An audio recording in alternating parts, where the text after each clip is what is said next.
اصطفى للعلم خير خلقه وشرفه وأفضل الصلاة والسلام على النبي أفضل الأنام محمد وآله وصحبه والتابعين كلهم وحزبه.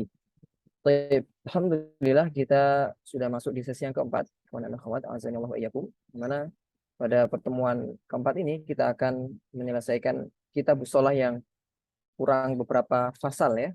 Kemudian nanti kita akan lanjutkan dengan menghatamkan kitab zakat, dan itu merupakan akhir dari kitab Safinatun Najah yang ditulis oleh Syekh Salim bin Sumair Al-Hadrami. Ya, adapun kitab As-Siyam itu tambahan seperti kita sampaikan di awal, itu adalah tambahan dari Imam atau Syekh Nawawi Al-Bantani. Ini saya coba masih loading ya, bentar ya.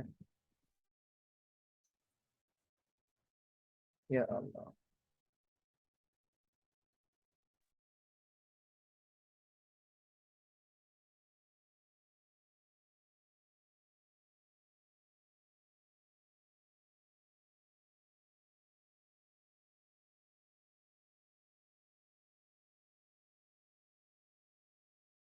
Baik, sebentar ya. Tidak tahu agak lama.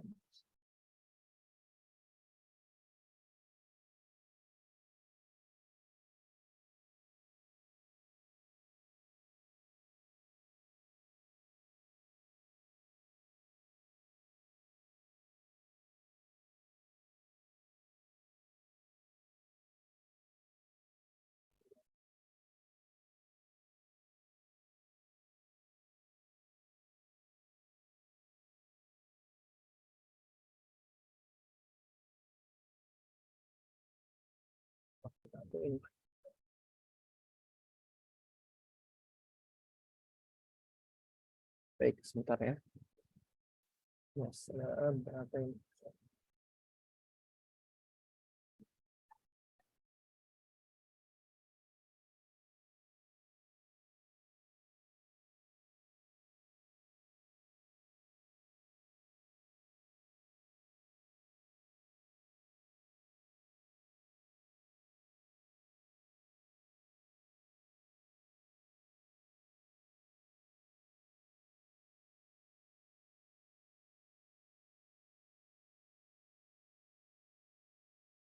Baik, sebentar ya. Loadingnya lama sekali.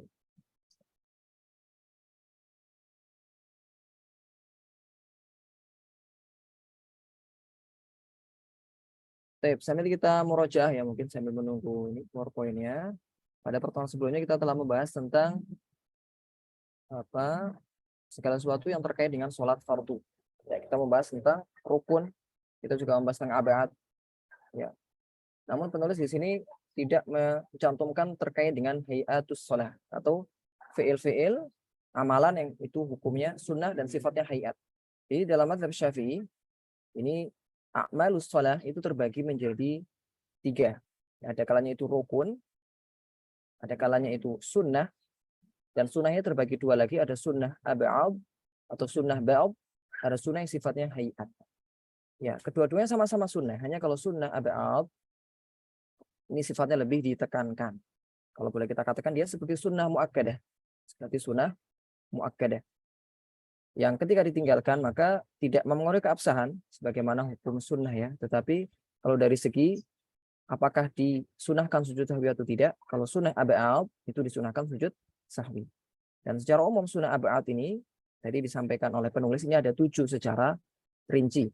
Kalau secara umum itu hanya 2, sebagaimana disampaikan oleh sahibu Al-Ghayah wa Taqrib. Beliau hanya menyampaikan al-qunut wa at-tasyahhud al-awwal. Tapi kalau penulis tadi merinci, ya qunut sendiri itu di sana disunahkan juga sholawat, kemudian juga disunahkan bersolawat kepada sahabat dan keluarga Nabi alaihi salatu wasallam. Kemudian di tasyahud juga itu di sana bacaan tasyahud duduknya, ya kemudian bacaan sholawat di tasyahud pertama dan sholawat atas keluarga di tasyahud akhir. Nah, ini sudah muncul. Alhamdulillah. Ini. Baik. Kita akan masuk di bab terkait dengan sholat berjamaah. Salat berjamaah, penulis memulai dengan bab terkait dengan syurutu al-qudwah. Syarat-syarat terkait dengan sahnya berjamaah antara makmum dan imam. Kapan jamaah atau kapan seorang makmum ini sah berjamaahnya dengan imam? Nah, ini ada syarat-syaratnya. Penulis akan menyebutkan di sini ya 11 syarat. Ahada asyara syartan.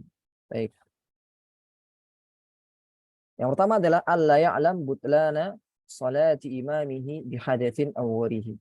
Dia tidak mengetahui ya batalnya sholatnya imam dengan hadas atau selainnya. Jadi kalau dia mengetahui bahwa imamnya itu berhadas atau imamnya ini ya melakukan sebuah pembatal sholat terkait dengan hadas atau terkait dengan najis, ya, misalkan dia tahu kalau imamnya ini belum berwudu atau ya berhadas sebelum sholat, maka tidak sah berjamaah atau mengikuti jamaah dari imam tersebut. Kemudian yang kedua, Allah ya tapi wujuba qada'iha alaihi. Dia tidak berkeyakinan wajibnya mengqadha sholat atas jamaah tersebut. Ya, kalau dia meyakini ya, wajib mengqadha, lalu untuk apa dia sholat bersama imam tersebut? Ya, maka tidak sah qudwahnya. Kemudian Allah yakuna ma'muman. Enggak boleh seseorang itu berimam kepada orang yang masih menjadi makmum. Ya, yang masih menjadi makmum artinya dia masih mengikuti imam yang lain. Ya. Kenapa? Karena dia sedang mengikuti imam yang lainnya. Ya.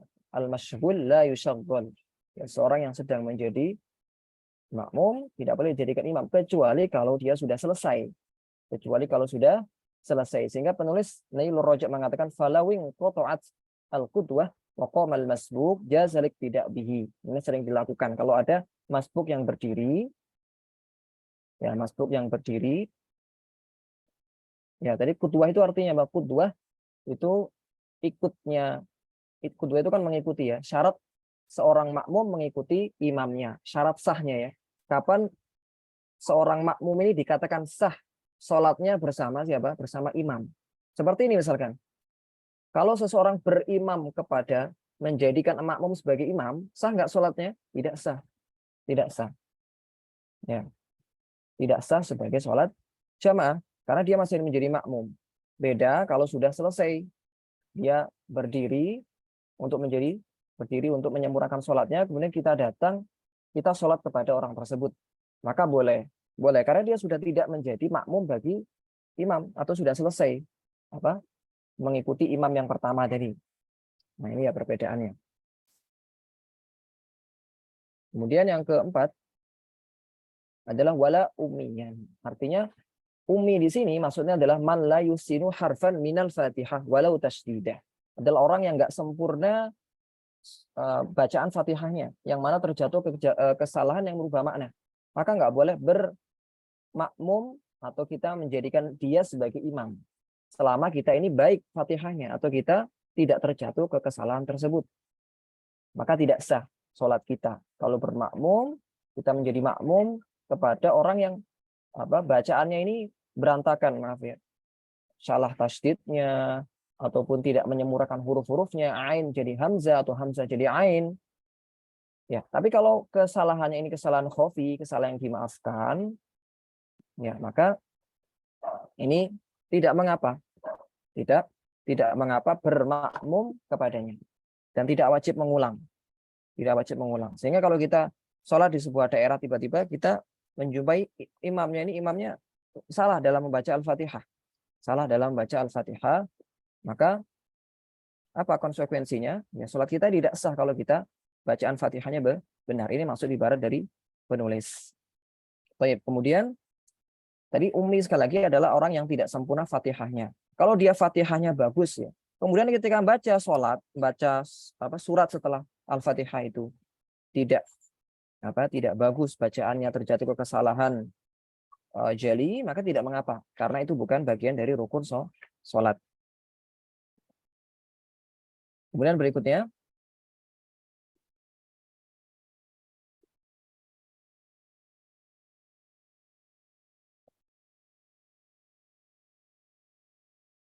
wala wa alla yataqaddam alaihi fil mauqif. Ya. Dia tidak boleh ya mendahului imam dari segi posisi. Posisinya nggak boleh mendahului imam. Dan patokannya kalau dia sambil berdiri, patokannya adalah apa? Patokannya adalah akibnya. Akib itu bagian tengkuknya atau bagian apa? Bagian telapak kaki bagian belakang, gitu ya. Karena boleh jadi apa? Seseorang ini jarinya panjang, kakinya panjang. Ya, sehingga berbeda-beda. Tetapi patokannya adalah apa? Bagian tumitnya, tumit bagian belakang. Itu patokannya kalau sambil berdiri. Nah, kalau sambil duduk sholatnya, imam dan makmum sama-sama duduk itu adalah bagian ilyah. Ilyah itu maaf, bagian belakang atau pantat ya maaf. Itu tidak boleh mendahului. Ya, karena yang dinamakan imam innama ju'idal imamu liyu'tamma bih. Imam itu dijadikan untuk diikuti. Nah, ketika dia mendahului imam atau posisinya ini lebih maju dari imam, maka tidak sah dia sholatnya. Tidak sah. Sebagaimana kalau kita sholat di masjid ya, kemudian kita nggak dapat soft, kemudian di luar sholat atau di luar masjid, maka tidak boleh mendahului imam dari segi posisi.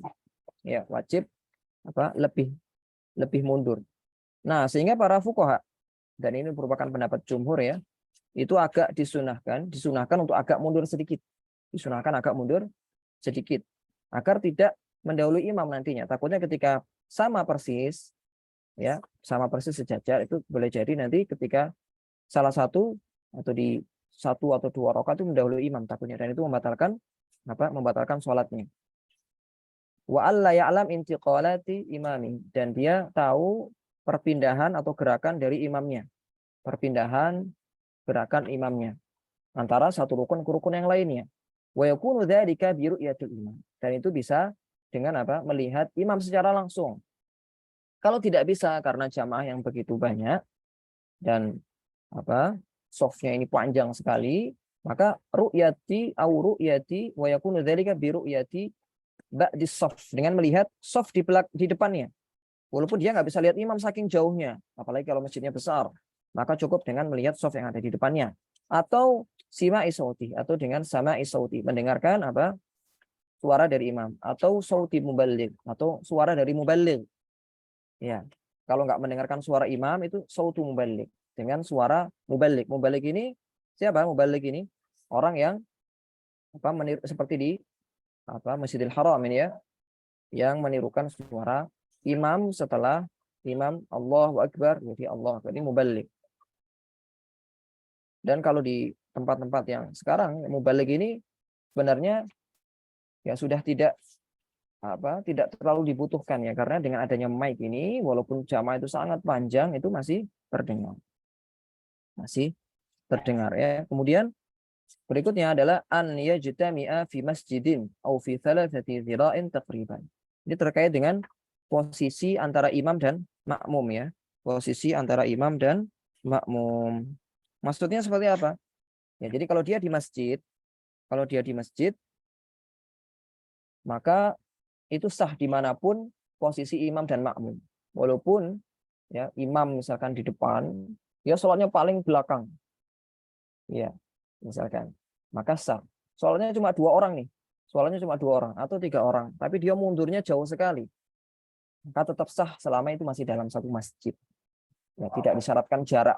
Selama tidak ada halangan yang menghalangi ia dari imam. Misalkan ada tembok yang terkunci atau pintu yang terkunci sehingga menghalangi ia untuk sampai kepada imam. Nah, itu yang menyebabkan tidak sah. Nah, kalau di luar masjid, nanti ada perincian terkait ini ya. Terkait ini ada perincian nanti ada kalanya ini imam dan makmum dalam satu masjid, ada kalanya imam di masjid, makmum di luar masjid, ada kalanya sama-sama di luar masjid seperti di tanah lapang dan seterusnya. Ya. Kemudian berikutnya adalah an yanwiya al-qudwa al-jamaah. Jadi dia harus berniat untuk qudwa, harus berniat untuk menjadi makmum. Harus berniat menjadi makmum. Tidak boleh ya, dia tidak berniat sama sekali atau dia berniat sholat sendiri. Jadi harus berniat dia qudwah mengikuti imam fulan misalkan, dan tidak wajib untuk mentakyin siapa imamnya. Ya. Dan sekali lagi niat ini tempatnya di hati. Walaupun beberapa ulama ini mengatakan boleh dilafalkan di awal dengan lafal makmuman misalkan, menjadi makmum. Tapi yang menjadi ibrah atau patokan adalah apa yang dalam hati. Kemudian an yatawaffaqa fi nadhmi sholatihima, ya, sama-sama kaifiyahnya ini sama-sama atau tidak berbeda fil asfalil zahirah wa ini istalafa fil adat awin niyah. Contohnya seperti ini, misalkan seseorang bermakmum pada orang yang sholatnya berbeda, sholat gerhana misalnya, itu kan sholatnya berbeda, sedangkan dia sholat wajib. Nah, teman-teman, di dalam mazhab Syafi'i itu walaupun niatnya berbeda itu tidak mengapa.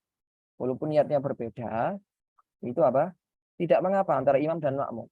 Misalkan si imam ini dia sedang sholat sunnah, kemudian kita berdiri di sampingnya, kita berniat menjadi makmum, maka tidak mengapa perbedaan niat antara imam dan makmum. Nah, yang masalah itu kalau sholatnya nggak sama kaifiyahnya. Misalkan apa kaifiyahnya nggak sama? Sholat gerhana itu kan ada 2 rukuk. Sedangkan kalau dia sholat wajib, misalkan bermakmum kepada sholat orang yang sholat gerhana, ketika itu dilaksanakan di waktu maghrib, misalkan gerhana, kita mengikuti imam yang sholat gerhana, maka nggak sah karena sholat gerhana ini tata caranya berbeda, ada 2 rukuk. Kemudian misalkan sholat jenazah itu juga berbeda tata caranya. Ya, di sana tidak ada rukuk, tidak ada sujud. Kemudian Allah yukhalifahu fi sunnatin fahisyah al-mukhalifah. Tidak menyalahi imam atau menyelisih imam dalam sunnah yang fahisyah. Sunnah yang itu ya sunnah yang berat ya. Ini seperti apa contohnya? Ka'anta rokal imam sajadah tilawah wa sajadahal ma'mum. Nah, ini contohnya ya. Sunnah yang itu nampak sekali, mukhalafahnya itu kelihatan sekali intinya ya. Mukhalafahnya itu nampak fahisyah, nampak apa kelihatan sekali. Nah, seperti apa masih imam? Misalkan imam ketika sujud tilawah, imam nggak sujud tilawah ya, tapi dia sujud tilawah. Imam baca ayat sajadah, imamnya nggak sujud tilawah, tapi dia malah sujud tilawah. Ya, maka tidak boleh. Termasuk kalau apa imamnya ini sujud tilawah, dia nggak mau sujud tilawah, makanya termasuk apa menyelisih imam dengan penyelisihan yang cukup nampak. Berbeda ketika misalkan kunut ya, kunut misalkan imamnya ini meninggalkan kunut, kita kunut sebentar, itu tidak termasuk dalam bab ini. Dan para fuqaha kita juga menyebutkan boleh sekiranya tidak sampai tertinggal sujud, boleh menyempurnakan kunut walaupun yang utama adalah mengikuti imam. Kalau ia ingin tetap kekeh ingin kunut, maka kunutnya dengan kunut yang kita sampaikan tadi, kunut paling minimalis, ya ini dengan apa? Allahumma ighfirli ya ghafur. Ya, itu yang paling minimalis. Tapi sekali lagi boleh kalau imamnya enggak kunut, kita mengikuti imam. Kemudian yang terakhir adalah wa'an yutabi'ah, harus mengikuti imam dalam setiap perbuatan dan pada takbiratul ihram. Mutaba'ah itu adalah kita mengikuti imam setelah imam selesai. Itu maksudnya mutaba'ah. Jadi nanti kita ada 3 keadaan, teman-teman. Ada 3 keadaan. Yang pertama adalah mutaba'ah, kemudian muqaranah, dan mukhalafah. Nah, kalau mutaba'ah ini adalah imamnya Allahu Akbar, kita datang setelah itu atau kita melakukan takbir setelah itu namanya mutaba'ah. Tapi kalau muqaranah itu kita mengikuti imam, membarengi imam. Nah, itu tidak boleh. Hukumnya makruh kalau membarengi imam. Kecuali pada takbiratul ihram. Fa in qaranal imam fil ihram batalat salatuhu. Kalau dia membarengi imam pada pada takbiratul ihram, maka batal salat si makmum tadi. Batal salatnya si makmum karena takbiratul ihram itu harus apa? Mutaba'ah, artinya datang atau dilakukan setelah takbiratul ihramnya si imam. Nah, ini adalah 11 syarat yang menjadi syarat sah seorang makmum ini menjadikan imam sebagai imam, menjadikan seseorang sebagai imam. Nah, kemudian penulis atau ini saya jelaskan sedikit tentang imam dan makmum ya. Jadi kalau dalam satu masjid itu walaupun jaraknya jauh nggak masalah. Ya, misalkan imamnya di depan, dia paling belakang, itu tidak mengapa, tetap sah sholatnya, cuma dia nggak mendapatkan pahala sholat jamaah atau terluput dari pahala jamaah. Tapi kalau ditanya sholatnya sah atau tidak sah, sholatnya sah, walaupun jaraknya jauh. Ya. Nah, kemudian kalau imamnya ini di masjid, makmumnya di luarnya, maka syaratnya adalah alla yazida bainal ma'mum wa akhirul masjid ala dhira' 300 dhira'. Ya, kalau 1 dhira' itu sekitar 60, maka tinggal dikali ya 60 cm kali 300 dhira' kali 300.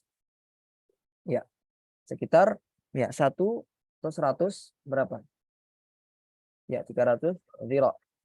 Kalau 100 dhira ini 100 dhira itu 100 kali 0,6 ya. 600 berarti 1, berapa?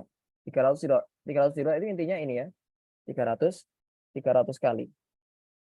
Nah, bisyartin ada mihailin yamna'u al-murur warru'yah.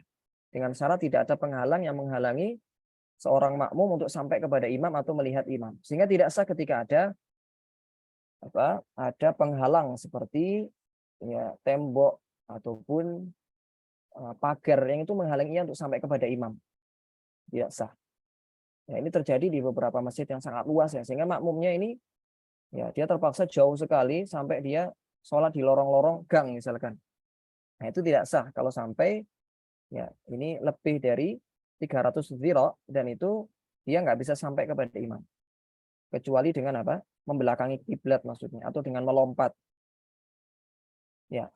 Tapi kalau masih nyambung softnya ini tidak masalah. Kalau masih nyambung, ini kalau terputus ya softnya. Terputus dengan jarak 300 dhira.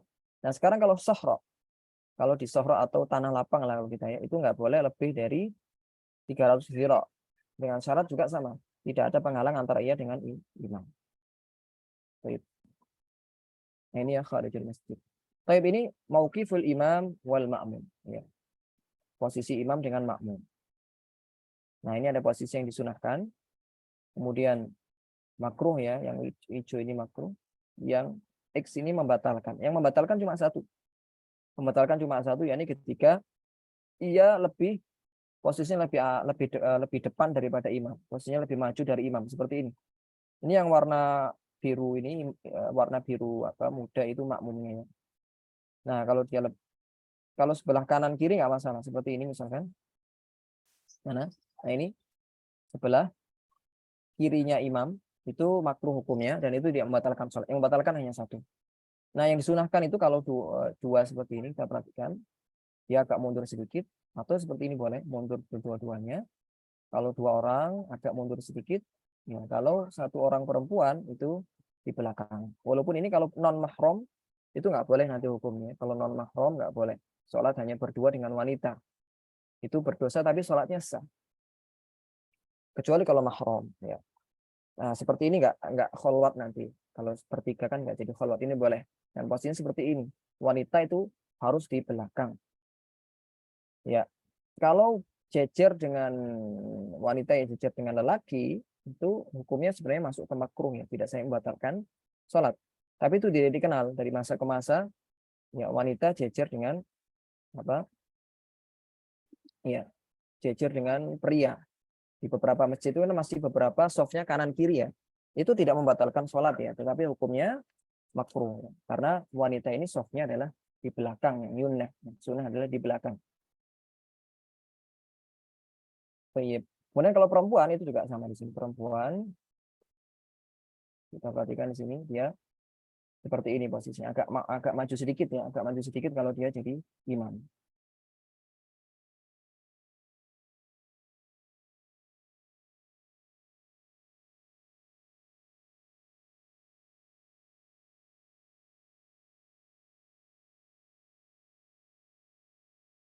Baik. Kalau ada sholat laki-laki atau makmum perempuan itu lebih maju, ya selama itu enggak mendahului imam, maka sholat perempuan tadi sah, tetapi makruh ya. Tapi makruh. Ya, jadi kalau ada perempuannya itu lebih softnya lebih maju dari lelaki, itu perempuannya nggak mendapatkan pahala berjamaah. Tapi sholatnya sah. Sholatnya sah. Selama tidak mendahului imam. Tadi kan yang membatalkan itu satu. Posisi yang membatalkan itu adalah mendahului imam. Posisi yang membatalkan adalah posisi yang mendahului imam. Nah, kemudian di sini suratu al-qudwah itu ada 9. Artinya ya model jamaah antara imam dan makmum itu ada 7 model, ada 7 macam. Yang 5 itu sah, yang 4 nggak sah. Ya, intinya yang sah itu adalah kalau imamnya itu lebih tinggi, ya, lebih tinggi ya, lebih sempurna dari segi kelaki-lakiannya. Dia adalah laki-laki lah intinya. Jadi sama atau lebih sempurna. Artinya lebih sempurna ini laki-laki maksudnya ya. Artinya kalau sama atau dia lebih tinggi itu sah. Seperti apa? Rojul dengan rojul, laki-laki dengan laki-laki. Itu sah. Atau khunsa bermakmum kepada laki-laki itu sah. Ya, atau perempuan kepada laki-laki sah. Perempuan kepada khunsa itu sah. Kenapa? Karena khunsa itu kan ihtimalnya bisa laki-laki bisa perempuan. Kalau khunsa muskil ya. Khunsa itu bukan banci ya. Kalau banci dia kan jelas-jelas dia laki-laki. Jelas laki-laki, tapi khunsa itu orang yang tidak jelas dia laki-laki atau perempuannya. Namanya khunsa muskil. Tapi kalau udah ada tanda-tanda dia itu laki-laki, misalkan kedokteran itu menvonis kalau dia ini memang laki-laki, maka ya kembali hukumnya kepada laki-laki. Yang masalahnya kalau khunsa muskil nggak jelas dia ini kelaminnya laki-laki atau perempuan, atau dia punya kelamin yang double, kelamin laki-laki dan kelamin perempuan. Itu termasuk permasalahan yang cukup kompleks ya terkait dengan khunsa, termasuk permasalahan waris ya, hukum-hukum terkait waris yang berkaitan dengan khunsa muskil itu juga termasuk bab yang cukup sulit ya di bab mawaris. Walaupun itu jarang terjadi ya, jarang terjadi. Apalagi di bab sholat ini itu jarang terjadi. Tapi kalau terjadi boleh perempuan bermakmum dengan khunsa. Yang berikutnya adalah imrah dengan imrah boleh, perempuan dengan perempuan. Yang tidak boleh itu kalau laki-laki dengan perempuan, jelas karena perempuan itu angkos lebih kurang ya, lebih kurang. Ini dari sisi sebagaimana disampaikan Nabi ya, kalau perempuan ini kan setengah laki-laki ya, sebagaimana persaksiannya itu kan setengah laki-laki, persaksian 2 perempuan sama dengan persaksian 1 laki-laki. Kemudian laki-laki dengan khunsa. Kenapa tidak sah? Karena boleh jadi khunsa ini ihtimalnya nanti dia perempuan takutnya. Ya, sehingga tidak sah. Karena dia yuhtamal an yakuna unsa atau imra'atan. Kemungkinan bisa jadi dia perempuan sehingga tidak sah. Atau khunsa dengan imra'ah. Ya, tidak boleh. Kenapa? Karena boleh jadi nanti laki-laki. Ya, ihtimalnya dia laki-laki. Kemungkinannya bisa jadi dia laki-laki. Sehingga tidak sah bermakmum kepada perempuan. Atau khunsa bin khunsa. Sama-sama khunsa ya. Itu juga tidak sah. Mengapa? Karena kemungkinan bisa jadi nanti makmumnya itu adalah perempuan. Karena sekali lagi khunsa itu adalah khunsa yang muskil di sini maksudnya. Khunsa yang dia nggak tahu laki-laki atau perempuannya. Beda kalau khunsanya ini khunsa yang bukan khunsa muskil yang sudah ketahuan dia zakar atau unsanya. Dan itu bisa diketahui dengan salah satunya adalah dengan kasfut tibbi, dengan diperiksakan ke ahlinya. Itu salah satunya. Dan itu ada di bab mawaris ya, terkait dengan cara mendeteksi dia itu laki-laki atau perempuannya. Itu ada beberapa cara, tapi cara yang mudah itu adalah dengan kasfut tibbi, dengan dilihat atau diperiksakan ke dokter spesialis kelamin dalam masalah ini gitu ya. Baik. Sekarang ke sholatul musafir. Sholatnya musafir ya, ini ada 2. Musafir di sini adalah musafir jarak panjang. Kalau musafir jarak pendek itu nggak boleh. Iya, jadi kalau musafir jarak panjang itu adalah dalam mazhab itu 2 marhalah atau setara dengan 81 km. 81 km. Jadi kalau kurang dari itu tidak boleh safar atau tidak boleh mengambil keringanan ini dalam mazhab Syafi'i. Termasuk juga itu dalam mazhab Hanabilah. Jadi patokan safar itu adalah ketika dia melebihi 81 km atau 2 marhalah. Ya, marhalatain. Nah, itu ada 2, ada jamak, ada qasar. Jamak dan qasar. Qasar itu hanya boleh dilakukan ketika safar, adapun jamak itu dalam mazhab boleh ya ketika hujan, ketika safar, dan beberapa ulama mazhab itu membolehkan ketika sakit. Ketika sakit dan ada hajat yang sangat penting. Ya, ketika sakit atau ketika ada hajat yang sangat penting. Beberapa ulama Syafi'iyah, tapi pendapat yang muktamad tidak boleh. Ketika sakit itu tidak boleh dijamak dalam pendapat yang muktamad. Nah, jamak ini ada 2, taqdim dan takhir. Syarat-syaratnya apa saja? Syarat jamak takdim itu ada 4. Yang pertama adalah al-bada'atu bil ula. Jadi kalau jamak takdim ini adalah dia harus memulai dari sholat yang pertama, sholat yang dahulu. Misalkan maghrib dengan isya, maka harus dimulai dengan maghribnya dulu. Harus tertib, harus tertib. Walau uqisa batalat al-muqaddamah. Jadi kalau dibalik, maka yang sholat yang misalkan maghrib isya, dia sholat isya dulu, maka isyaknya tidak sah. Yang dihitung adalah maghribnya. Jadi diulang lagi nanti isyaknya. Seperti itu ya. Ini kalau takdim. Kemudian niatul jamak fiha. Harus ada niat jamak fiha. Fiha ini kembali kepada sholat pertama. Itu sudah harus niat jamak. Walaupun niatnya itu ketika mau salam. Jadi ketika Allahu Akbar dia belum ada niat jamak, masih ragu-ragu jamak atau tidak. Ketika mau selesai atau ketika tahiyat akhir misalkan, saya mau jamak saja sholatnya, itu boleh. Tapi kalau sudah selesai baru mau niat itu tidak boleh. Harus harus dikerjakan di waktunya jadinya nanti. Seperti itu. Kemudian al-muwalatu bainahuma, harus berkesinambungan. Bi alla yatulal faslu bainahuma urfan. Tidak ada jeda yang lama secara uruf, secara adat. Secara adat urufnya manusia itu mengatakan oh itu lama, maka itu sudah dikatakan tidak boleh dijamak lagi, harus dikerjakan di waktunya. Nah, lama di sini para fuqaha mengkadarkan itu setara dengan 2 rakaat sholat. Jadi kalau dipisah dengan jarak yang itu cukup untuk 2 rakaat sholat, maka terputus jamaknya. Artinya harus dilakukan di waktu sholat isya. Jadi kalau itu maghrib dan isya. Tapi kalau jeda yang sebentar untuk wudhu, misalkan ya, untuk istirahat sebentar yang itu tidak sampai cukup untuk 2 rakaat sholat, maka tidak mengapa. Tidak mengapa jeda yang sebentar untuk wudhu, untuk toharo, ya, atau untuk azan, atau untuk iqomah ya, azannya hanya sekali ini ya, atau untuk iqomah itu tidak masalah, atau untuk zikir sebentar itu tidak masalah. Ya, kemudian dawamul udhri ilal ihrami bitsaniyah. Ya, uzur itu tetap ada sampai seseorang itu ihram. Ihram itu takbiratul ihram pada sholat yang kedua. Dan ini tergambar kalau orang itu sholatnya di kereta api misalkan. Kereta api atau di kapal api, di kapal layar misalkan, yang mana itu bergerak. Ketika ihram, ketika takbiratul ihram di sholat kedua, itu posisinya masih harus safar. Sehingga ketika dia sholat jamak takdim, ya, ketika akan melakukan sholat yang kedua, itu dia ternyata sudah sampai di tempat tujuan, maka tidak sah. Ya, tidak boleh. Sehingga harus menunggu datangnya waktu sholat tersebut. Tidak boleh untuk dijamak lagi.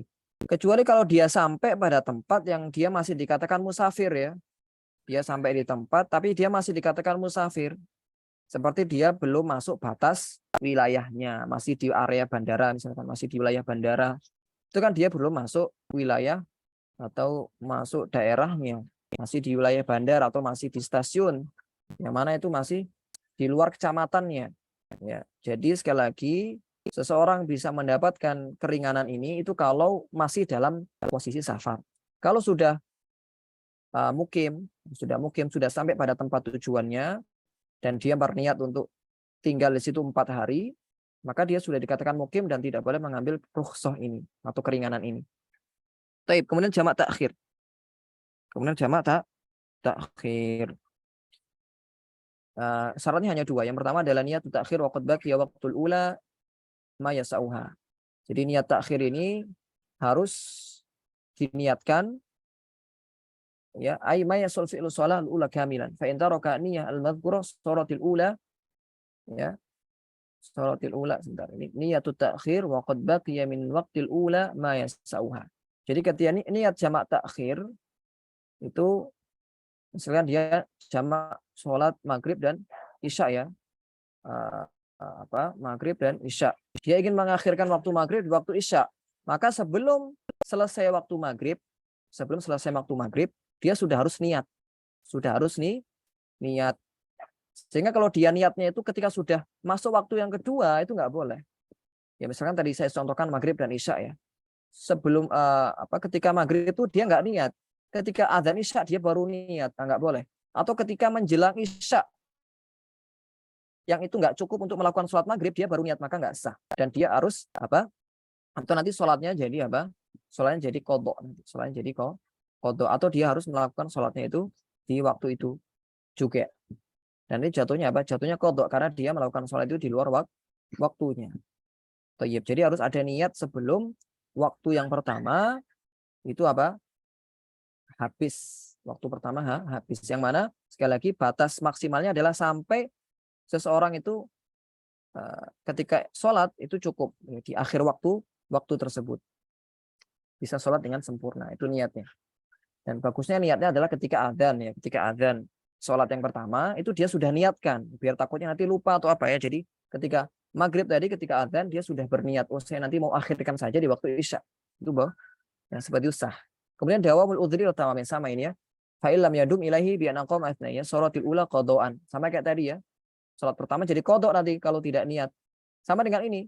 Kalau dia jamak takhir ya. Dia jamak takhir, niat jamak takhir, maghrib dengan isya. Ternyata ketika isya dia sudah sampai di tempat tujuan. Sudah sampai di tempat tujuan, sudah sampai di rumah. Maka yang seperti ini jatuhnya nggak jamak takhir tapi jatuhnya qadha, tapi dia nggak dosa.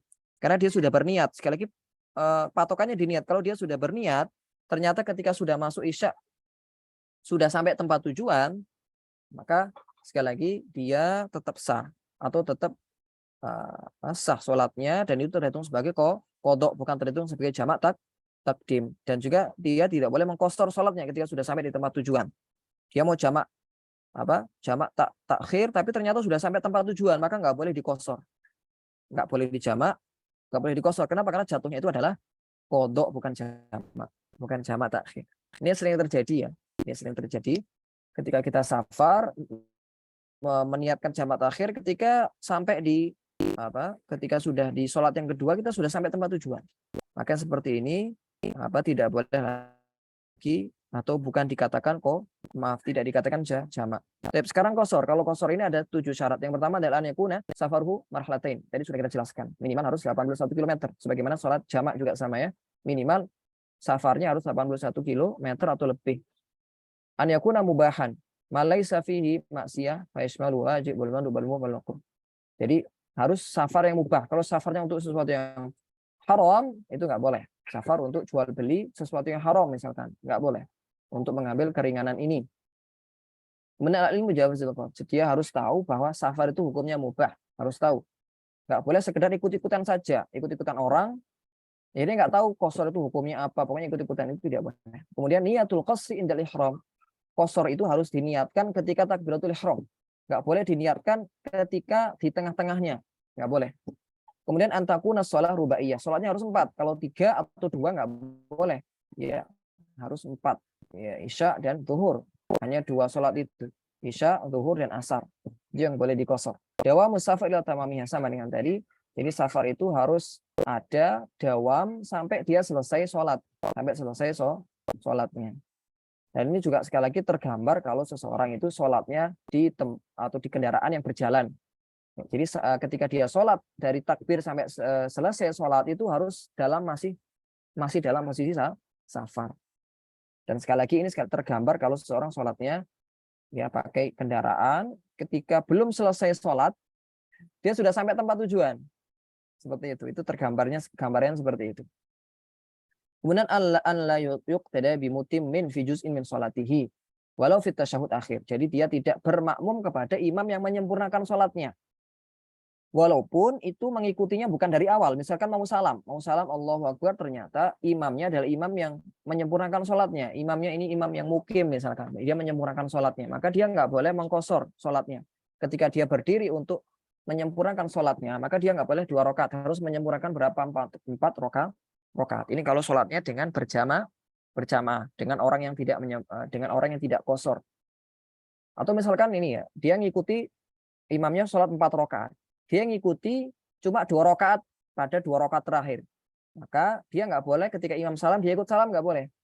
Tapi dia harus menyempurnakan menjadi 4 rakaat. Mengapa? Karena dia mengikuti imam yang tidak melakukan qashar. Nah itu ya. Jadi ini adalah 7 syarat kapan seorang ini qasharnya itu boleh ia lakukan. Kemudian setelahnya penulis menjelaskan tentang sholat Jumat.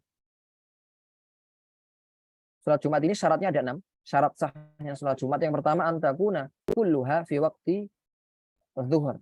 Antakuna al-jum'ah ya. Sholat Jumat ini semuanya di waktu zuhur. Termasuk khutbahnya. Itu harus dilakukan di waktu zuhur. Kalau dilakukan sebelum zuhur maka tidak sah khutbahnya.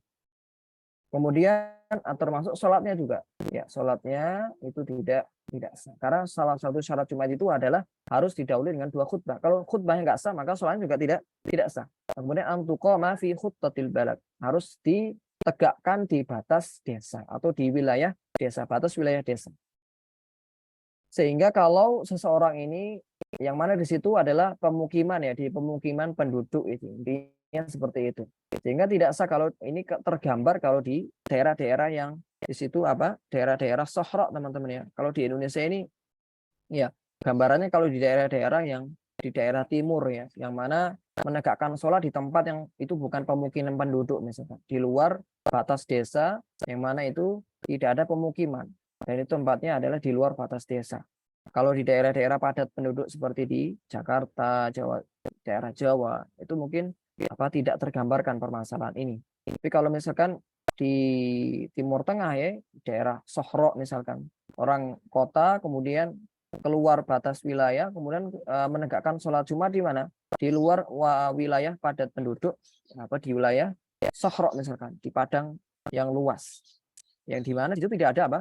Tidak ada pemukiman, maka tidak boleh. Sehingga sah di sini dikatakan penulis sah itu baik di kampung, di kota, ataupun Misr. Nanti akan kita jelaskan apa itu perbedaan dari tiga permasalahan ini. Korea, Balad, dan Misr. Ya, Korea itu desa, kalau Balad itu boleh kita katakan kecamatan ya. Misr ini boleh kita katakan kabupaten atau kota. Kalau kita ibaratkan di zaman sekarang. Korea, Balad, Misr. Baik. Antusolla jamaatan harus dengan berjamaah, tidak boleh dengan munfarid, jelas. Adapun jumlah jamaahnya itu khilaf memang. Tapi dalam madhab itu adalah 40. Sebagaimana syarat yang keempat, antakun arba'in. Ahraran, dhukuran, baligina, mustautin. Jadi harus 40, merdeka, kemudian laki-laki, balik, dan itu harus mustautin. Ini adalah syarat 40 tadi. 40 tadi harus semuanya itu merdeka, kemudian laki-laki, balik, dan mustautin. Mustautin itu apa? Mustautin itu adalah penduduk tetap. Penduduk tetap ya. Yang KTP-nya itu KTP penduduk situ. Sehingga kalau dia ini pelajar di sebuah kota, hanya sementara, dia kuliah di Jogja 4 tahun, itu bukan mustautin namanya, tapi mukim. Yang mana mukim ini, dia sah sholat Jumatnya, tapi nggak dihitung sebagai 40 orang yang sah tadi. Atau tidak dihitung sebagai 40 yang menjadi syarat sahnya Jumat. Sekali lagi yang sah yang dianggap adalah mustautin, penduduk tetap. Nah, sehingga kalau di situ bukan penduduk tetap, misalkan di mes, ya, mes sebuah tempat kerja yang semuanya itu adalah pendatang, walaupun jumlahnya 100 orang mengadakan sholat Jumat dalam mazhab Syafi'i itu tidak sah sholat Jumatnya. Ya harus menegakkan sholat zuhur kalau dalam mazhab. Kenapa? Karena mereka bukan mustautin, walaupun jumlahnya 100 orang, tapi itu nggak dihitung.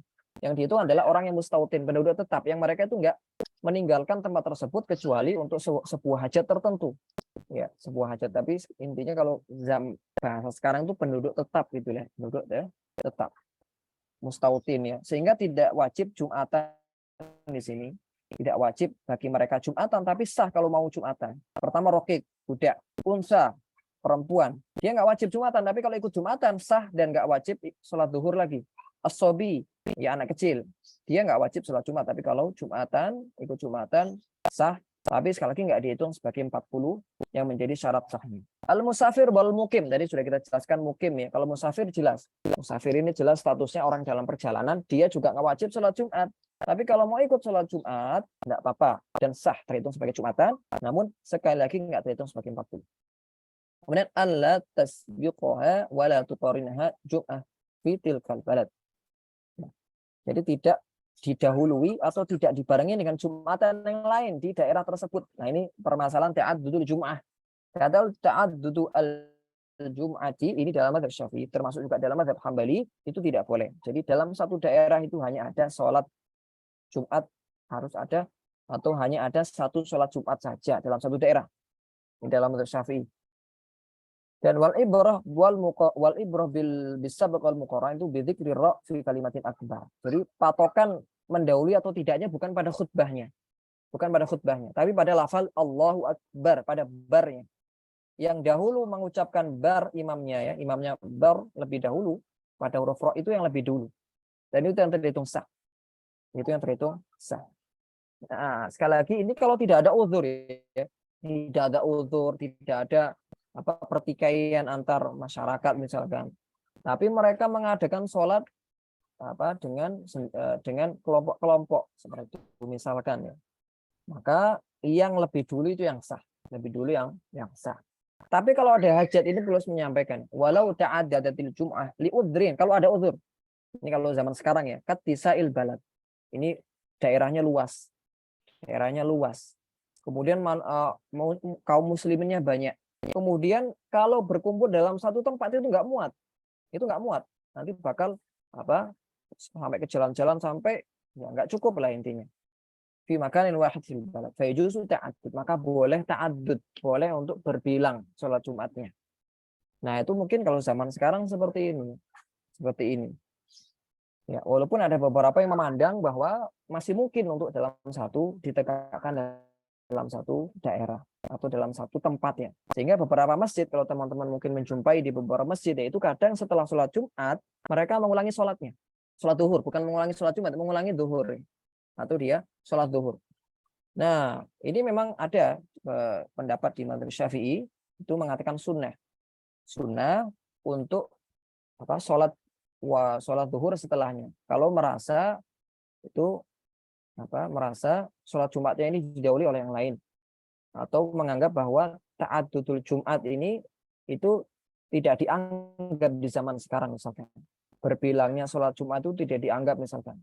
Maka beberapa imam ya di beberapa masjid itu mengulang sholat atau setelah sholat Jumat itu sholat duhur. Tapi kalau kita melihat zahir ibarat penulis di sini, kalau itu ada uzur, Jumat ini itu ada uzur, kalau dilakukan di beberapa tempat dan itu karena uzur nggak mungkin bisa berkumpul dalam satu tempat karena luas dan banyak kaum musliminnya, maka boleh. Baik. Kemudian didahului oleh dua khutbah. Didahului oleh dua khutbah ini tadi ya. Dan dua khutbah ini juga harus pada waktu zuhur. Nah, ini tadi ya pengertian balad, Korea, dan Misr. Ini banyak akan kita jumpai nanti. Balad itu adalah, kalau Misr itu adalah daerah, wilayah yang di situ ada hakim, ada pemerintah, ada kepolisian, dan ada pasar. Kalau di zaman sekarang, kecamatan itu sudah masuk Misr ya. Kalau di zaman sekarang. Karena setiap kecamatan pasti di situ ada kepolisian, pasti ada pasar, dan pasti ada hakim, ada pemerintahan. Sehingga kalau di zaman sekarang Misr itu masuk kecamatan, bisa kita katakan. Kalau balad itu dalam Indonesia itu kelurahan sudah masuk balad. Kalau kita lihat dari pengertian fuqaha ini, ma fihi ba'dul dzalik. Artinya ada sebagian dari 3 poin tadi. Ada hakimnya, kan sekarang tiap kelurahan itu pasti ada camatnya. Pasti ada kepala desanya, pasti ada kepala desanya. Maka itu sudah masuk kriteria balad. Adapun Korea itu nggak ada sama sekali. Nggak ada hakimnya. Ini mungkin desa yang kecil ya, desa kecil yang di situ nggak ada pemerintahannya, nggak ada surtinya, nggak ada kepolisiannya, nggak ada subnya, nggak ada pasarnya. Nah, itu mungkin ada di beberapa daerah terpencil ya mungkin ya. Tidak ada hakim syariah atau hakim yang resmi. Jadi tadi sah dikerjakan di tempat-tempat ini ya, di batas-batas wilayah ini. Batas-batas wilayah ini. Tapi kalau sudah di batas wilayah yang tidak ada penduduknya, seperti seorang yang hiking ya, kemudian tidak ada penduduk di situ, 40 orang mengadakan sholat Jumat di situ, maka tidak sah dalam hal. Khutbatan, syarat dari 2 khutbah itu apa saja? Di sini ada arkan dan ada syarat. Rukun itu bagian dari khutbah tersebut. Kalau syarat itu harus ada sebelum Jumatan, harus ada sebelum khutbah, dan itu harus terus-menerus ada. Ketika khutbah itu bedanya syarat dengan rukun. Kalau rukun itu adalah ajza'u al-khutbah, dia bagian dari khutbah. Nah, apa saja rukun-rukun khutbah? Penulis menyebutkan ada 5 rukun khutbah yang harus ada di, baik itu khutbah pertama, ada juga yang harus ada di setiap khutbah. 2 khutbah. Yang pertama, hamdulillahi fihima. Ini harus ada pujian kepada Allah di 2 khutbah. Ya, ai alhamdu wa ma ustuqqa ya minhu. Ya. Seperti apa? Ma'idhafa lafal jalalah. Jadi harus ada lafal alhamdu atau yang diambil dari lafal tersebut. Alhamdu ini isimnya, atau misalkan dia pakai hamdan lillah, atau pakai lillahil hamdu, atau pakai ahmadullah atau nahmadullah. Ya, tidak mengapa. Intinya di situ ada kalimat hamdu dan kalimat lillah. Kalimat atau ada lafal Allah, lafzul jalalah. Dan ya bisa, atau lafal alhamdulillah itu sudah mencukupi, itu minimal dengan alhamdulillah. Kalau dia tambahkan dengan yang lainnya, Ya, terutama dengan khutbatul hajah misalkan alhamdulillah maka lebih bagus. Tapi minimal adalah alhamdulillah. Kemudian juga minimal Allahumma sholli ala Muhammad. Allahumma sholli ala Muhammad. Ini ya, wassalatu ala nabi fihima. Harus ada sholawat kepada Nabi di dua khutbah. Ya, minimal dengan Allahumma sholli ala Muhammad atau sallallahu ala Muhammad atau usolli ala an-nabi Muhammad dan seterusnya. Kemudian wasiat takwa harus ada di kedua khutbah. Ya, seperti usikum bitaqwallah atau atiullah wa atiur rasul atau ihdaru iqaballah. Dan semuanya harus dengan bahasa Arab. Semuanya dengan bahasa Arab. Untuk rukun ini teman-teman itu harus dengan bahasa Arab. Sebagaimana nanti dijelaskan di syarat khutbah. Antakuna bil arabiyah. Maksudnya adalah rukun-rukunnya itu dengan Arab, dengan bahasa Arab. Kemudian qiraatu ayatin minal Qur'ani fi ihdahuma. Jadi di salah satu khutbah itu harus ada bacaan Quran. Dan itu minimal satu ayat yang sempurna. Qiraatu ayatin kamilah. Harus membaca satu ayat yang sempurna. Mufhimah minal Quran, dan itu bisa difahami. Nggak cukup satu ayat yang nggak bisa difahami. Seperti dia baca alif lam mim, kan nggak bisa difahami. Ya, nggak bisa difahami. Sehingga satu ayat yang itu bisa difahami, yang bisa difahami. Baik. Wal afdal an takuna akhirul ula. Yang afdal itu adalah pada akhirul ula, pada antakuna fi akhiril ula, pada akhir dari khutbah yang pertama. Sehingga beberapa imam kalau di beberapa masjid itu membaca wal asri innal insana lafi khusrin dan seterusnya di akhir sebelum khutbah yang pertama. Ini pengamalan dari qaul Syafi'iyah ya tadi. Tapi walaupun dia di tengah, di awal, walaupun itu dalam rangka untuk menyampaikan khutbah ya, dia menyebutkan dalil-dalil ayat itu sudah mencukupi selama itu ayat yang sempurna. Kemudian ad-du'a lil mu'minina fil akhirah. Ya, doa kepada kaum mukminin di yang terakhir, di khutbah yang terakhir. Ini rukun khutbah. Rukun ini maksudnya apa? Kalau tidak terpenuhi salah satunya maka khutbahnya tidak terhitung. Sebagaimana rukun salat, kalau salah satunya tidak terpenuhi maka tidak terhitung. Harus ada lafal seperti apa? Allahumma fir lil mu'minina wal muslimat misalkan. Allahumma fir lil mu'minina wal muslimat. Itu sudah mencukupi. Tetapi kalau ditambah dengan doa-doa yang lainnya, maka lebih baik lagi. Paling minimal sekali lagi Allahumma fir lil muslimina wal muslimat misalkan. Atau ditambah dengan doa-doa yang lain. Sekarang syarat-syarat khutbah. Syarat-syarat dua khutbah itu apa saja? Ada 10. Yang pertama adalah thahara anil hadatsaini al-asghar wal akbar. Suci dari dua hadas. Kalau batal di tengah-tengah khutbah maka makmum atau imam itu atau khatibnya turun wudu kemudian menyempurnakan khutbahnya. Tidak harus diulang dari awal. Thahara anil najasa fi thawbi wal badani wal makan. Sama seperti salat tadi, itu harus suci ya, badan, tempat dan pakaiannya. Satrul aurat sama, harus menutup aurat. Al-qiyam al-qadir, harus berdiri bagi yang mampu. Kalau nggak mampu dengan duduk. Tapi kalau masih mampu berdiri dan dia duduk maka tidak sah khutbahnya. Al-julus bainahuma fawqa tuma'ninatis shalah. Ya, ini di antara dua khutbah itu harus duduk. Berapa kadarnya? Fawqa tuma'ninah. Tuma'ninah tadi adalah kadar subhanallah. Maka di atas kadar itu. Ya, minimal di atas kadar itu. Al-mu'ala bainahum, harus mu'ala. Tidak boleh dipisah dengan jarak yang jauh. Itu jarak yang panjang dan lama. Harus mu'ala. Al-mu'ala bainahuma wa bainas shalah. Ini tadi di antara dua khutbah ya. Bainahuma itu kembali kepada khutbatain. Adapun al-mu'ala bainahuma wa bainas shalah itu harus mu'ala antara dua khutbah. Antara khutbah dan antara sholat. Harus mu'ala. Harus berkesinambungan. Antakuna bil arabiyah, ini dari harus dengan bahasa Arab, dan itu fi arkanihima, pada rukun-rukun dari dua khutbah tadi. Kemudian an yusmi'aha arba'un. An yusmi'aha atau an yasma'uha arba'un. An yasma'uha arba'un.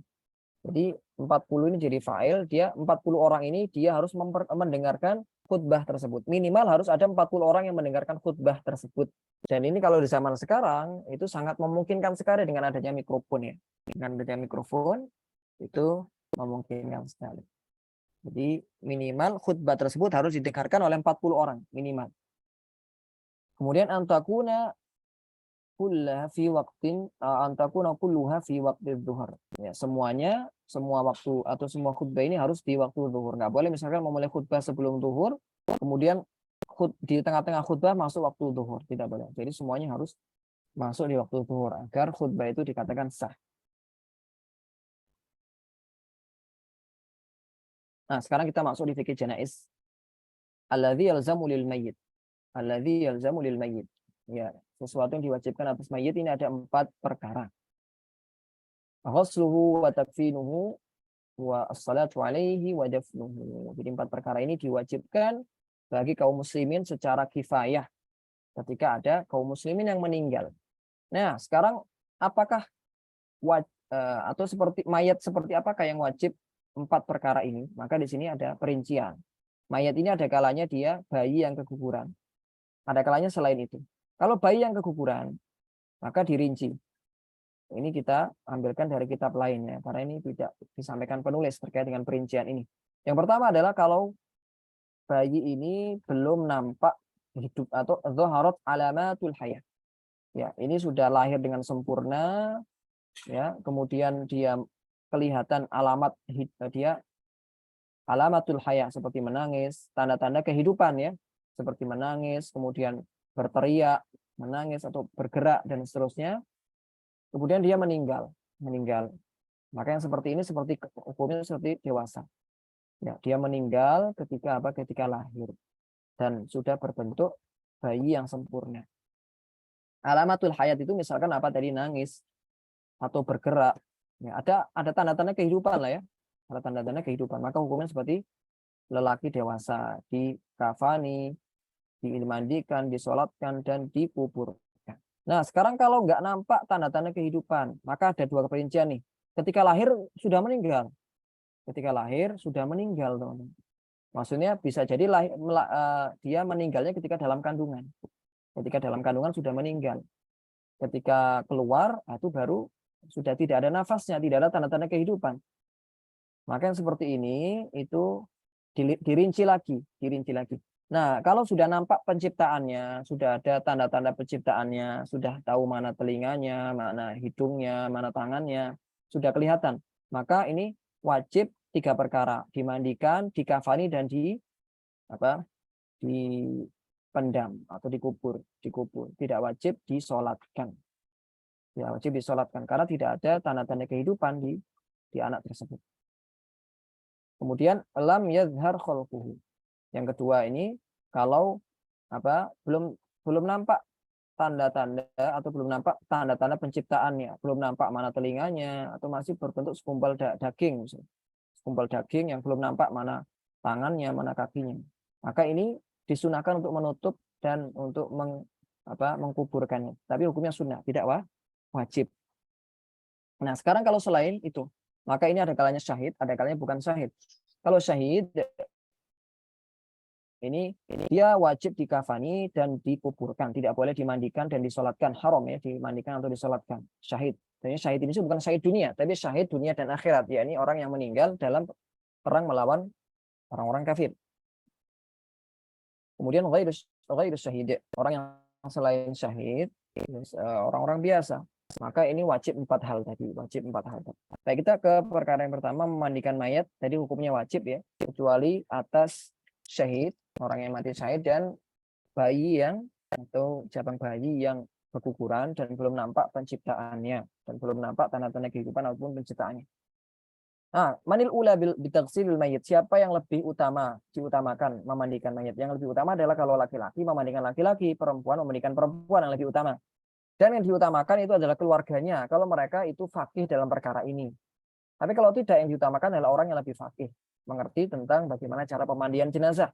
Sehingga di sini disampaikan wal afqah minhum muqaddam, lebih diutamakan. Dan juga disampaikan di sini wa yajuzu ghuslu az-zawji li-zawjah wal aks. Boleh lelaki memandikan istrinya atau istri memandikan suaminya, boleh. Kemudian aqalluhu, minimal itu sebagaimana mandi besar. Ta'mimu badanihi bilma, meratakan air seluruh badan. Kemudian ini tata cara yang lebih sempurna ya, sebagaimana disebutkan oleh penulis Safina. An yaghsila sawataihi. Yang pertama adalah an yaghsila sawataihi. Ya, membasuh atau mengguyurkan air, mengguyurkan air kemana? Membersihkan sawataihi. apa ini sawate dua jalan depan dan jalan belakang. Jalan depan dan jalan belakang. Ya, membasuh bagian depan dan bagian belakang kubur dan dubur dengan apa? Khirqah. Khirqah ini kain ya yang dia ikatkan di tangan kirinya. Ya, jadi ini menceboi lah ya, menceboi mayat, mengistinjai mayat sambil ditekan bagian perutnya dengan tekanan yang tidak terlalu keras. Ya. Agar apa? Agar sisa-sisa kotoran itu bisa benar-benar keluar. Ba'daan yamsah batnahu biyadihil yusra bitahamulin yasir. Jadi tadi ya, apa perutnya ini ditekan dengan tangan kiri ya, dengan tangan kiri, kemudian apa sambil dibersihkan dua jalan depan dan jalan belakang. Ini yang pertama. Sebenarnya kalau orang mau mandi besar kan tadi kita sampaikan di pertemuan sebelumnya, kalau mandi besar itu kan membersihkan dua kemaluan dulu. Kemudian setelah itu baru di apa an yuzila al qadr al qadr fi anfihi, membersihkan kotoran di hidungnya. Ya, dibersihkan kotoran di hidungnya sama dengan apa dengan sarung tangan seperti ini misalkan ya, atau dengan apa kain. Wa kadza asnanahu bi khirqatin ukhra. Kemudian setelah itu giginya, membersihkan giginya tapi dengan kain yang lain. Membersihkan giginya dengan kain lain. Sebagaimana ini apa diibaratkan seperti dia mengkumuri ya bahasanya, mengkumuri si mayit ataupun mengistinsyaki si mayit, seperti istinsyak dan berkumur ya kalau mandi biasa. Itu intinya. Kemudian berikutnya adalah mewudukan mayit, an yuwaddi'ahu. Dengan apa? Dengan wudu sebagaimana wudu mau sholat. Bagaimana wudu mau sholat dan disunahkan untuk apa? Berniat. Disunahkan untuk berniat. Siapa? Yang berniat siapa? Yang berniat adalah si orang yang memandikan mayat. Itu disunahkan untuk meniatkan wudu tadi. Kemudian an yudallika badanahu bisidr. Nah, kemudian yang berikutnya ini proses pemandiannya. Yang pertama adalah dilumuri dengan sidr. Ya, sidr ini bidara. Kalau tidak ada bisa dengan sabun. Ya, karena sidr itu yang semisal dengannya, yang bisa membersihkan badan-badan mayit dari apa kotoran-kotoran ataupun noda-noda. Ya, dengan sabun atau yang semisalnya. Nah, dilumuri dengan sabun ya, air yang bercampur sabun tadi. Kemudian setelahnya itu dituangkan air dituangkan air ke badan mayat 3 kali. 3 kali dari bagian kakinya, dari bagian kakinya ke depan. Dari bagian depan atau dari bagian atas sampai bagian bawah, dari bagian atas sampai bagian bawah. Nah, di sini penulis salasan di sini 3 kali di sini. Yang pertama adalah itu tadi ya dengan sidr dan sabun tadi. Sidr dan sabun.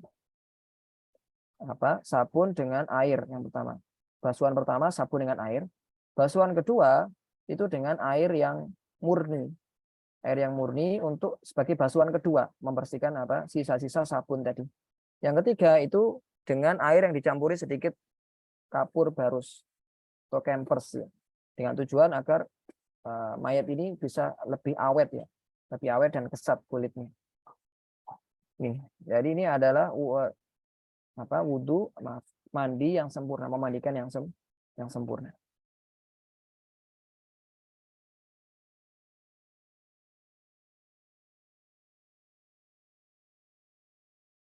Baik. Dan ketika memandikan juga yang harus diperhatikan adalah jangan sampai aurat si mayit ini tersingkap. Ini yang jarang diperhatikan. Ya, jangan sampai auratnya ini tersingkap. Artinya kalau aurat laki-laki di depan laki-laki yang lain, jangan sampai itu terbuka pusar dan lututnya. Jadi seperti ini.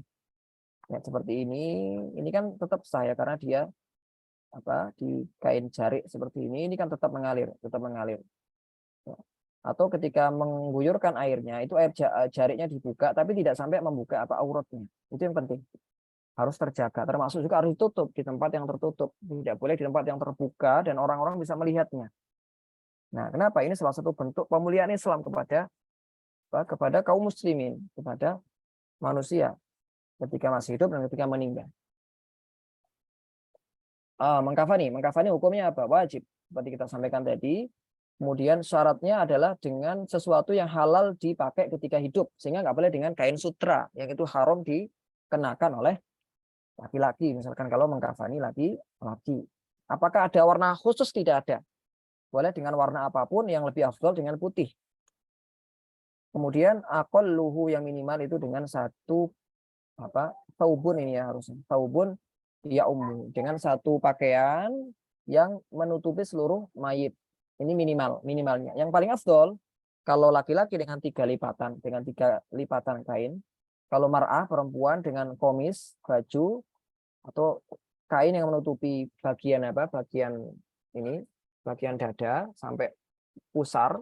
Kemudian khimar yang menutupi bagian atas, kain yang menutupi bagian atas, bukan berarti harus pakai khimar atau hijab ya, tidak, tapi kain yang bisa digunakan menutupi bagian atas dan kain yang menutupi bagian bawah, pusar ke bawah. Kemudian juga 2 lipatan kain yang menutupi seluruh mayit. Ini kalau perempuan. Jadi totalnya 5 ya. Kalau perempuan 5, kalau laki-laki 3. Nah, seperti ini. Ya, kalau khimar ini untuk bagian atas, komis tengah, izar bawah. Kemudian ada 2 kain lagi. Kemudian nanti juga ada ini kain untuk mengikat si mayit di bagian atas tengah, kemudian bagian bawah untuk mengikat mayit. Dan itu 5 ikatan. 5 ikatan atau 5 tali ya, 5 tali. Nah, adapun seperti ini ya cara meletakkannya. Kita letakkan dulu. Kemudian seperti ini. Bagian kanan, kiri tadi kanan, kemudian diletakkan mayit. Coba kita ulang lagi. Seperti ini, letakkan dulu. Nah, ini kalau perempuan ya. Ini kalau perempuan. Cepat sekali. Coba kita ulang lagi ya. Ini 5. Kemudian kain pertama. Kain kedua. Baru bagian kerudung. Bagian baju.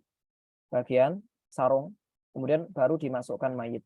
Dan sekali ketika masukkan mayit diusahakan itu dalam keadaan dalam keadaan masih tertutup auratnya. Baru nanti kalau sudah mau diikat, itu baru kain yang menutupi tadi diambil. Ini cara yang sempurna agar sekali lagi aurat si mayit itu tidak nampak. Aurat si mayit tidak nampak. Sekarang kita ke sholat jenazah, teman-teman. Ini ada yang sedikit keliru. Baik. Niatnya atau rukun yang pertama adalah niat. Niatnya wajib ketika takbir yang pertama. Dan harus niat fardiyah. Dan niat mengikuti imam ketika dia jadi makmum. Dia wala yajibu ta'inul mayyit al-hadir. Jadi dia nggak wajib mentakyin siapa yang ia sholati. Nggak wajib mentakyin siapa si fulan yang ia sholati. Ini dia niat sholat jenazah. Dia kemudian itu fardu, kemudian mengikuti imam. Ketika takbir pertama, tentunya sebagaimana sholat fardu yang lainnya. Kemudian 4 takbirat, 4 takbir, nggak boleh hanya dengan 2 takbir. Kalau dia masbuk ketinggalan ya takbirnya nanti diulangi setelah salam. Kalau masbuk ya sholat jenazah masbuk, maka ya dia menambah 2 takbir, misalkan ketinggalan 2 takbir. Dan disunahkan mengangkat tangan. Kemudian al-qiyam al-qadir, sama ya tadi, sesuai dengan syarat dari sholat wajib, itu adalah harus berdiri ketika mampu. Fa'in ajiza, kalau nggak mampu, itu sebagaimana perincian yang sudah kita sampaikan tadi. Membaca Fatihah. Nah, membaca Fatihah ini itu tidak harus di rakaat, tidak harus di takbir yang pertama. Ya. Fa in akharaha anha ila ma ba'da ghairiha jaza taqdimuha ala dzikriha wa ta'khiriha ya. Ala dzikriha wa ta'khiruha anhu. Jadi maksudnya seperti ini. Boleh pada takbir yang kedua. Boleh takbir yang ketiga. Boleh takbir yang boleh takbir yang lain, intinya boleh pada takbir kedua atau boleh ketiga. Misalkan takbir ketiga itu kan zikirnya Allahumma gfir lahu. Boleh dia mendahulukan Fatihah dulu atau setelah doa baru Fatihah. Ini kalau mau di rakaat atau mau di takbir yang ketiga. Tapi yang lebih utama adalah wal ula kaunuha ba'dal ula. Yang paling afdol adalah Fatihah itu setelah yang pertama. Setelah takbir pertama itu lebih afdol. Tapi kalau pada takbir yang kedua boleh. Takbir yang ketiga juga boleh. Takbir yang keempat juga boleh. Intinya harus baca Fatihah, Kemudian as-salatu 'alan nabi ba'da tsaniyah. Nah, ini kalau salat atas nabi itu pada takbir yang kedua, minimal dengan Allahumma shalli ala Muhammad. Seperti kita jelaskan pada bab sholawat tadi ya. Kemudian boleh juga dengan sholawat Ibrahimiyah. Yang keenam, rukunnya adalah ad-du'a lil mayit ba'da tsalitsah. Ya, berdoa kepada mayit setelah rokaat ya, setelah takbir yang ketiga.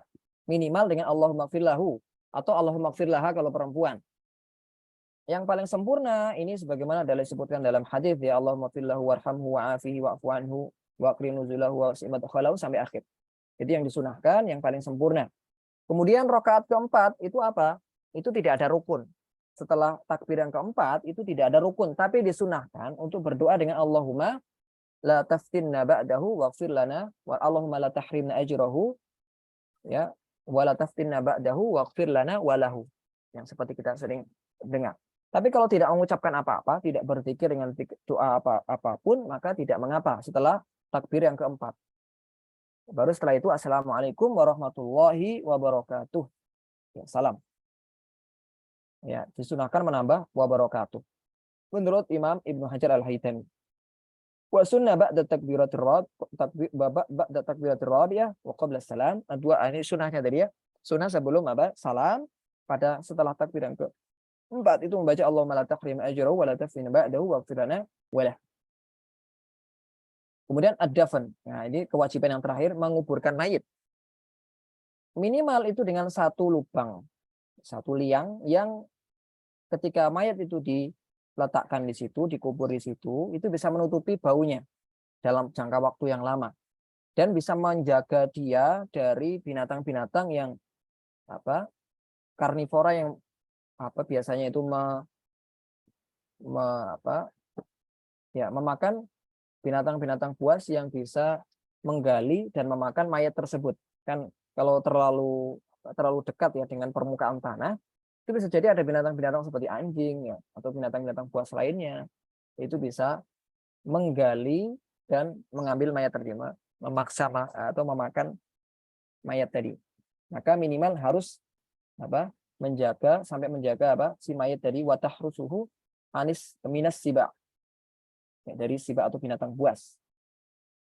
Nah, yang paling afdol itu dengan qomah wabasto. Ini dari segi tingginya. Tingginya atau dalamnya itu ada qomah wabasto. Qomah itu ya sebagaimana orang normal itu berdiri, basto itu bentangan tangannya. Ya, mungkin keadaannya sekitar 180 ya. 180-an sentimeter, sekitar 180 cm. Ya, dikadarkan 180 cm lah misalkan ya. Nah, itu yang paling afdol. Kemudian lebarnya disesuaikan. Lebarnya disesuaikan selama bisa masuk orang-orang yang akan memasukkan jenazah. Nah, yang paling afdol itu adalah dengan cara al-lahad.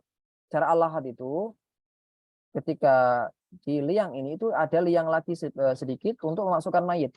Jadi di liang itu ada liang lagi untuk memasukkan mayit. Untuk masuk ini agar menjaga mayit ini agar lebih terjaga. Seperti ini ya. Nah, ini kalau tanahnya itu tanah yang keras. Insolubatil ardh. Tapi kalau di beberapa tanah di Indonesia itu kan tanahnya gembur. Tanahnya gembur sehingga itu caranya seperti ini yang disunahkan. Syak itu itu membuat lubang lagi di bagian tengahnya. Bagian tengahnya bukan di bagian pinggir. Bagian pinggir yang seperti yang kita lihat nih. Bangunannya agak pojok kanan atau pojok kiri ini ya. Itu seperti galian lagi di bagian pojoknya. Ini kalau tanahnya keras, itu kan nanti nggak akan longsor. Kalau tanahnya gembur nanti takutnya longsor. Ataupun seperti di kita ya, kalau di kita ini di pojok kemudian dikasih papan kalau di kita kebanyakan. Nah, itu juga disunahkan. Bahkan beberapa fuqaha itu mewajibkannya. Beberapa fuqaha Syafi'i mewajibkan jangan sampai mayit ini terkena urukan tanah secara langsung. Jangan sampai terkena urukan tanah secara langsung. Jadi harus ada papan yang menghalangi atau seperti ini ada tempat khusus di bagian kiri atau kanannya. Sepertinya jarang ya. Jarang saya mengikuti beberapa proses penguburan itu jarang. Yang sering itu adalah pakai papan ya di samping kiri atau kanannya, intinya di hadapan kiblat ya nanti mayat. Kemudian di sini penulis juga menyampaikan wa taudi khaddihi ala turab. Ya, pipinya dibuka dan disunahkan ya dibuka dan itu ditempelkan ke tanah. ke turab. Dan yang wajib itu adalah di taujih, harus diarahkan ke kiblat mayitnya. Harus diarahkan ke kiblat. Dan itu hukumnya wajib. Bahkan nanti kalau lupa dihadapkan ke kiblat, itu nanti harus nah ini permasalahan di sini nanti. Hukum menggali ulang, ya, menggali ulang kuburan yang sudah atau mayit yang sudah dikubur. Itu karena 4 perkara. Yang pertama, itu kalau belum dimandikan, selama belum berubah. Ya, masih 1 hari belum berubah. Tapi kalau sudah 1 bulan, ingat belum dimandikan, maka tidak perlu. Karena bisa jadi itu sudah berubah jasadnya, sudah tidak layak untuk dimandikan. Kemudian karena lupa dihadapkan ke kiblat, ya maka itu wajib untuk dikeruk lagi, digali lagi untuk dihadapkan ke kiblat. Lil mal idatu fina ma'hu. Termasuk kalau dia dikuburkan bersama hartanya, lupa ada 1 gelang atau 1 kalung atau cincin yang itu terkubur dengan si mayit, maka itu dikeduk lagi, dikeruk, kemudian diambil hartanya. Walaupun sedikit, ini kata penulis. Wa in qalla sawaun kana min tarikatihi aw li ghairihi. Ya, baik itu punya dirinya, peninggalannya ataupun punya orang lain. Lil mar'ah idza dufina janinuha ma'aha wa amkanat hayatu. Baik, jadi kalau memungkinkan masih hidup, idza amkana hayatu ba'da syaqi batni al-um bi an yakuna lahu 6 asyhur aw aktsar wajib asy-syaq. Jadi kalau umur kandungannya tadi itu 6 bulan ke atas, itu kan masih ada kemungkinan kemungkinan hidup si bayi tadi. Apalagi sekarang kan sudah zaman modern, bisa dicek. Ya, sebelum dikuburkan dicek. Itu harus misalkan dioperasi agar si bayinya tadi bisa diselamatkan. Nah, ini kalau nggak tahu kan, apalagi zaman dulu ya, belum ada teknologi seperti sekarang. Nggak tahu kalau ternyata di dalam tubuh si mayit perempuan tadi masih ada janin yang itu lebih dari 6 bulan, yang mana ada kemungkinan itu masih hidup, maka itu wajib dikeruk, wajib digali lagi untuk menyelamatkan bayi tadi. Tapi kalau sudah atau kurang dari 6 bulan, yang mana itu belum ditiupkan ruh misalkan ya, atau belum ada kemungkinan untuk bisa hidup kurang dari 6 bulan, maka tidak wajib untuk digali lagi. Ini penulis menyebutkan bab ini sebenarnya masuk di bab terkait wudu, tapi diakhirkan. Walau alam ya, kami belum menemukan munasabahnya terkait kenapa penulis mengakhirkan bab ini. Ya, ala kulli hal penulis menyebutkan bahwa al-isti'anat, meminta bantuan dalam hal wudu ataupun mandi, itu ada empat hukum di sini. Yang pertama mubah, boleh. Kalau itu takrib alma, ya, mendekatkan air. Ini kalau tergambarkan kalau dia wudu dengan bejana, dia minta tolong dekatkan air ini kepadaku, boleh, dan hukumnya mubah. Apalagi misalkan tujuannya untuk taklim, misalkan minta ke santri tolong ambilkan bejana itu, boleh. Khilaful aula itu kalau di dalam hal menuangkannya, tolong tuangkan air ini, dan ini juga berlaku ketika seseorang wudu dengan Hanafiyah. Beberapa ulama itu mengkiaskan ini Hanafiyah atau keran. Itu masuk ini juga ya. Kenapa? Karena keran ini kan kita ya tidak alirkan air ke tubuh kita secara langsung, tapi minta bantuan. Walaupun itu minta bantuan nggak secara langsung. Ini alakul, ini pendapat mazhab. Dan khilaful aula itu tingkatannya antara mubah dan makruh. Dia nggak sampai makruh, tapi nggak sampai mubah juga. Khilaful aula. Tapi kalau ditinggalkan lebih utama. Makruh itu kalau membasuhkannya. Ya, dia minta tolong, tapi bukan hanya mengalirkannya, tapi minta tolong untuk digosok-gosokkan di tangannya juga, misalkan dimandikan oleh anaknya atau mahramnya, nggak sampai membatalkan tentunya, dimandikan oleh dia memandikan ayahnya. Kecuali kalau sakit dan tidak mampu, maka tidak mengapa. Ini kalau tidak ada hajat, sekali lagi tidak ada hajat, tidak ada apa, dia minta untuk diwudukan, dan bukan hanya dituangkan airnya, tapi juga diwudukan, digosok-gosokkan ataupun dibasuhkan oleh orang lain. Ini hukumnya makruh. Wajib ini kalau lil marid indal ajiz, orang yang sakit dan nggak mampu untuk wudu, maka wajib dia minta pertolongan untuk mewudukan dirinya. Wajib. Ya, ini ketika ajis, ketika nggak mampu. Nah, boleh diwudukan atau ditayamumkan. Atau kalau dimandikan nggak mungkin ya, karena dia sakit ya. Jadi diwudukan atau ditayamumkan. Baik. Nah, kita sudah selesai dari pembahasan. Ini sudah 5:30 ya. Mungkin sedikit kita akan mengulas tentang zakat, teman-teman ya. Kitab zakat ini adalah kitab yang terakhir di Safinah ya. Dan mungkin sanadnya nanti hanya sampai ini. Sanad yang akan kita berikan karena Safinah itu hanya sampai kitab zakat. Adapun kitab Siam itu bukan dari penulis, bukan dari apa Syekh Salim bin Sumer, tapi dari Syekh Muhammad Nawawi Al-Pantani. Dan kitab zakat ini sebenarnya penulis hanya menjelaskan secara ringkas sekali. Penulis hanya menjelaskan dalam 2 paragraf ya mungkin, atau 1 paragraf terkait dengan apa saja harta yang wajib dizakati. Dan itu hanya menjelaskan zakatul mal saja. Zakat itu ada 2, ada zakatul mal, ada zakatul badan. Penulis hanya menyebutkan poin yang pertama, zakat harta. Zakat harta, ya ini adalah zakat yang diwajibkan untuk harta tersebut. Adapun zakatul badan itu adalah zakat fitrah atau zakatul fitr yang terkait dengan jiwa. Karena kalau zakatul mal itu terkait dengan apa? Dengan harta. Nah, apa saja harta yang wajib dizakati secara umum? Atau dalam istilah zakat harta itu adalah segala sesuatu yang kullu tahirin muntafa'in bih. Kullu tahirin muntafa'in bih. Segala sesuatu yang suci dan bisa dimanfaatkan dan itu dimiliki seseorang. Maka itu adalah harta. Itu sebut harta. Kitab, rumah, ya mobil, itu harta.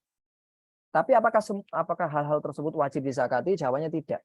Allah tidak hanya mewajibkan beberapa harta saja. Yang di situ Allah ingin mewajibkan kepada seorang hamba agar diambil sebagian untuk diberikan kepada fakir miskin. Nah, apa saja harta yang wajib dizakati? Yang pertama adalah an'am atau bahimatul an'am, ya, hewan ternak. Yang mana hewan ternak ini 3, ibil, bakor, dan ghanam. Ya, ibil, bakor, dan ghanam. Unta, sapi, dan kambing. Selain 3 ini nggak wajib. Kemudian nakdan, harus nakdan. Yang kedua adalah harta. Nakdan di sini adalah zahab wal fiddah. Zahab wal fiddah. Ya, atau harta yang wajib dizakat. Yang kedua adalah emas dan perak. Baik itu emas batangan atau emas yang perhiasan. Baik perhiasan, emas perhiasan atau emas batangan. Dan para fuqaha juga mengikutkan mata uang. Mata uang yang menjadi aset atau tabungan dia. Itu juga diikutkan dengan nakdan atau dhahab fiddah. Karena di zaman sekarang ya, mata uang ini sudah mengambil peran dari dua jenis ini, dhahab dan fiddah.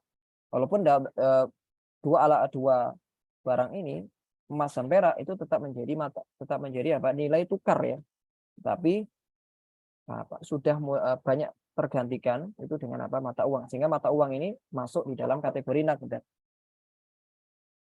Kemudian al-mu'asyarat. Ya, ini maksudnya adalah pertanian.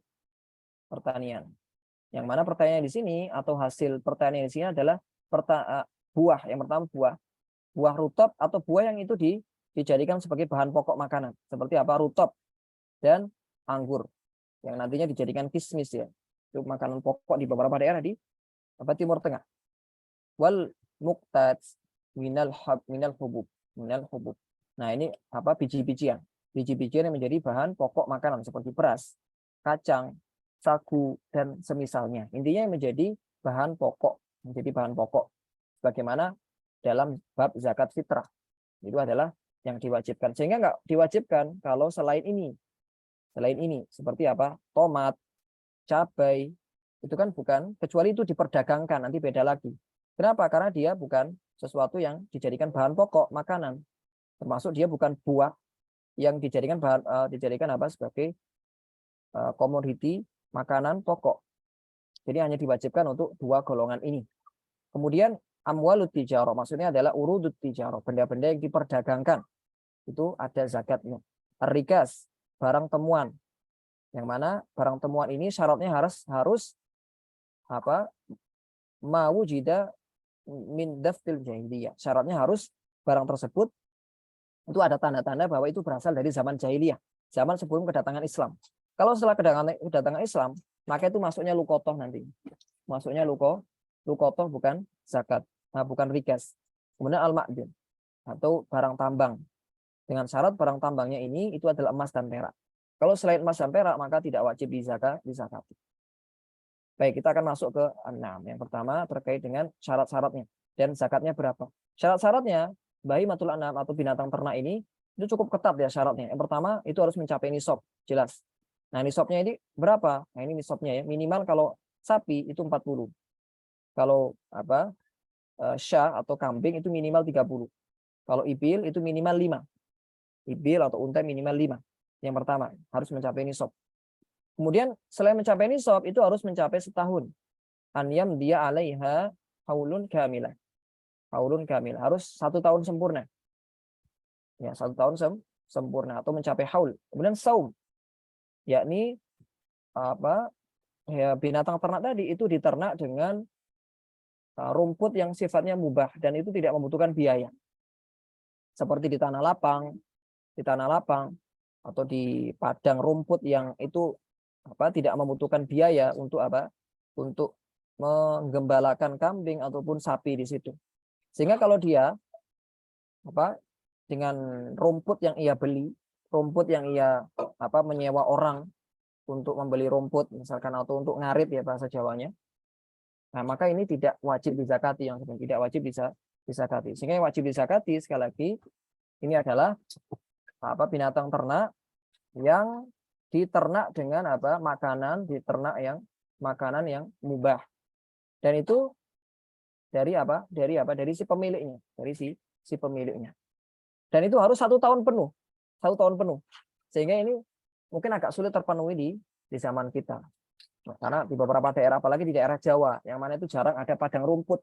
Yang mana kalau orang itu punya banyak kambing, itu biasanya rumputnya beli atau rumputnya dia mempekerjakan orang, ya kan? Dia mempekerjakan orang, ya, atau dia butuh biaya lah untuk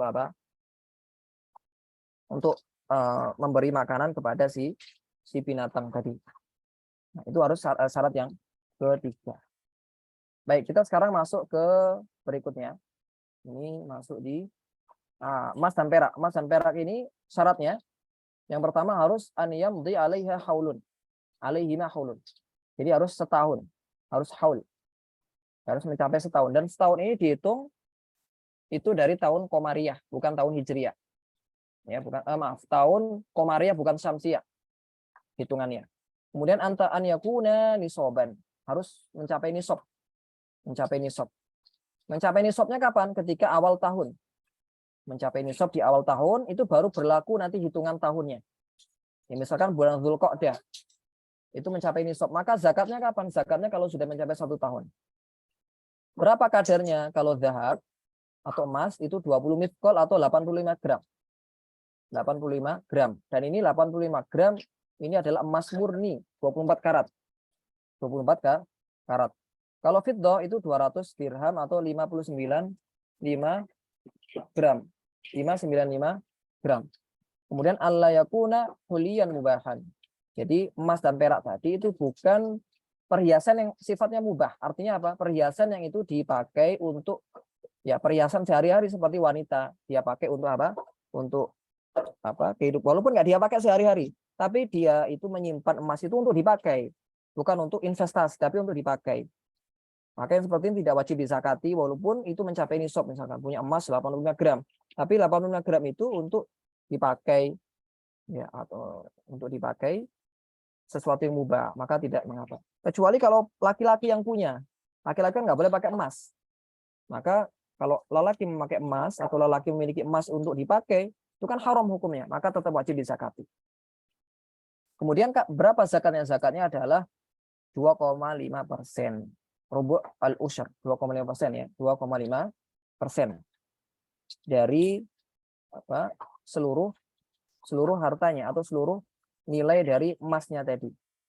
Ya, seluruh nilai dari emasnya setelah mencapai 1 tahun. Al-ma'syarat, dari al-ma'syarat ini buah yang menjadi komoditi makanan pokok ataupun biji-bijian. Syaratnya apa? Syaratnya harus mencapai nisab. Nisabnya itu berapa? Nisabnya ini setelah tentunya setelah dihilangkan rantingnya. Jadi harus hubub yang murni. Kalau beras itu beras yang sudah ditumbuk atau yang sudah diseleb bahasanya ya. Dari diseleb, beras yang sudah diseleb atau sudah dihilangkan ininya kulitnya seperti itu. Sebagaimana jagung ya, jagung itu ya setelah dihilangkan ininya. Kan kalau jagung itu kan ada ininya ya, batangnya, jangkel kalau bahasa Jawanya. Itu setelah ditasfiyah, setelah dihilangkan. Itu harus mencapai berapa? 611 kg. 611 kg. Kalau sudah mencapai itu, maka ini sudah mencapai nisab dan wajib dikeluarkan. Kita perhatikan di sini tidak disyaratkan haul, tidak disyaratkan haul. Ya, jadi ketika panen itu berlaku zakatnya kalau mencapai 611 kg konversinya. Kalau di dalam bahasa nasnya ini adalah 300 atau khamsatu ausuk. 6 wasak atau 300 sok. 300 sok ini senilai dengan 611 kilo. Zakatnya berapa? Zakatnya ini ada ketentuan. Kalau berapa ini? Bulu suqya bimu'nah. Kalau diairi dengan biaya, maka itu nisful usr, ya 0,5 atau 5%. Tapi kalau tanpa mu'nah, tanpa biaya, dialiri tanpa biaya, tanpa ada biaya di situ, maka itu 1/10. Maaf, berapa ini? 0,10 atau 10%. 10%. Ini kalau diairi dengan apa? Diairi dengan tanpa biaya.